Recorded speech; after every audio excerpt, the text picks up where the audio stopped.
നമുക്കിനി ഇന്ന് രോഗവുമായി ബന്ധപ്പെട്ട വീഡിയോയുടെ ബാക്കി തന്നെ പറയുന്നത്, നമ്മളിന്ന് പറയുന്നത് വയറുവേദനയാണ്. പലർക്കും ഉണ്ടാകുന്ന ഒരു അസുഖമാണ് വയറുവേദന. അത് ഒരുപക്ഷെ ഫുഡ് പോയ്സൺ ആവാം. ഫുഡ് പോയ്സൺ അറബി തസമ്മും ഗിദായി എന്ന് പറയും. ആ തസമ്മും ഗിദായി മുംകിൻ ഹാദ മുസബ്ബിബ് ബി തസമ്മും ഗിദായി, ഫുഡ് പോയ്സൺ ആവാം അതിൻ്റെ കാരണം.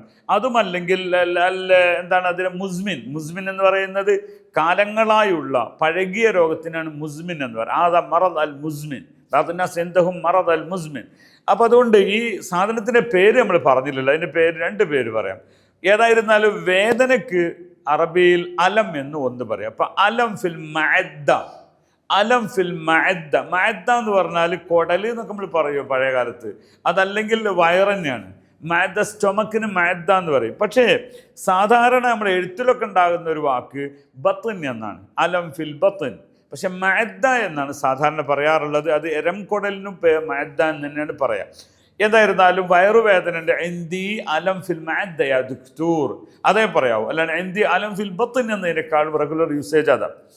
ഇനി രണ്ട് വാക്കുകൂടി നമുക്ക് ഇതിൻ്റെ വേദനയ്ക്ക് പറയാം. പെയിന് എപ്പോഴും നമ്മൾ പഠിക്കേണ്ട ഒരു സംഗതിയാണ്. പല പെയിനും ഉണ്ടാവില്ല, എല്ലാ പെയിനും അലം എന്ന് പറയും. അലം അല്ല, അലം എന്ന് പറഞ്ഞാൽ പതാക എന്നാണ്, ഒരിക്കലും മാറിപ്പോകരുത്. ചില ആളുകളൊക്കെ അത് അക്ഷരം ശുദ്ധിയാക്കാൻ വേണ്ടി അയിന് പറയും, അങ്ങനെ പറയരുത്. ആ എന്ന് തന്നെയാണ്. രണ്ടാമത്തെ ഒന്ന് വജ് എന്നാണ്. എന്താണ് വജ്? നേരത്തെ ഞാൻ പറഞ്ഞത് വജ് എന്ന് പറഞ്ഞാൽ വേദനയാണ്. ഓക്കെ, അപ്പോൾ വേറൊന്ന് ഇവജ്, ഇവർ എന്നാ, സോറി എവർ, എവർ മാറിപ്പോണ അക്ഷരങ്ങൾ ഒരേപോലെ ആയതുകൊണ്ട് എവർ. എവർ ഫിൽ ബത്ൻ, എവർ ഫിൽ ബത്ൻ, എനിക്ക് വയറിൽ വേദനയുണ്ട്. യഅ്വർനി ബത്നി, എൻ്റെ വയറ് എന്നെ വല്ലാതെ വേദനിപ്പിക്കുന്നു, അങ്ങനെയും പറയും ആൾക്കാർ. യഅ്വർനി അൽ ബത്ൻ അൽ മഅദ്ദ യഅ്വർനി എന്ന് പറയും. ഓക്കെ, അൽ മഅദ്ദ യഅ്വർനി, അൽ മഅദ്ദ യഅ്വർനി, എൻ്റെ സ്റ്റൊമക്ക് എന്നെ വല്ലാതെ വേദനിപ്പിക്കുന്നു, ഇങ്ങനെയും പറയാം. ഓക്കെ, ഏതായിരുന്നാലും നമ്മളിപ്പോൾ പഠിച്ചത് മഅദ്ദ എന്നൊരു വേർഡുണ്ട്, ആ വേർഡാണ്. അപ്പോൾ ഡോക്ടർമാർ ചോദിക്കും കീഫ് ഉഷ് സബബ് അൻഷില്ലി അക്കൽത അംസിൻത, എന്തായിരുന്നു ഇന്നലെ നീ കഴിച്ചത്? വല്ലാന അക്കൽതു മിനൽ മഹല്ലാത്ത് മാ അദ്രി ഹാദാ അക്കിൽ ഗദീം, ഞാൻ കടകളിൽ നിന്നാണ് കഴിച്ചിരുന്നത്. മാ അദ്രി ഹാദാ മുംകിൻ വജ്ബ ഗദീമ, പഴയതായിരിക്കാം. യാനി ഹാദാ ഇഹ്തിമാൽ തസമ്മും ഗദായി, ഇഹ്തിമാൽ ഒരു പക്ഷേ അത് സാധ്യത.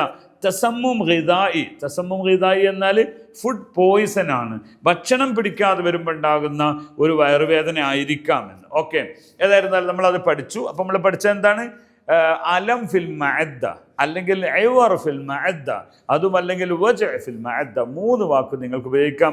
ബത്ൻ എന്ന പദവും ഉപയോഗിക്കാം. നമ്മൾ ആ വാക്കിൻ്റെയൊക്കെ വ്യതിയാനങ്ങളെ മനസ്സിലാക്കുകയും മറ്റുള്ള പദങ്ങളിലേക്ക് യൂസ് ചെയ്യുമ്പോൾ കൂടി നിങ്ങൾക്ക് ഉപകാരപ്പെടുന്നതാണ്. ഓക്കെ, കൂടുതൽ അറിയുന്നതിന് അറബിക് യൂണിയൻ നിങ്ങൾ ഫോളോ ചെയ്യാൻ മറക്കാതിരിക്കുക. അല്ലാഹു ഹഫ്ദുക്കും, മഅസ്സലാമ.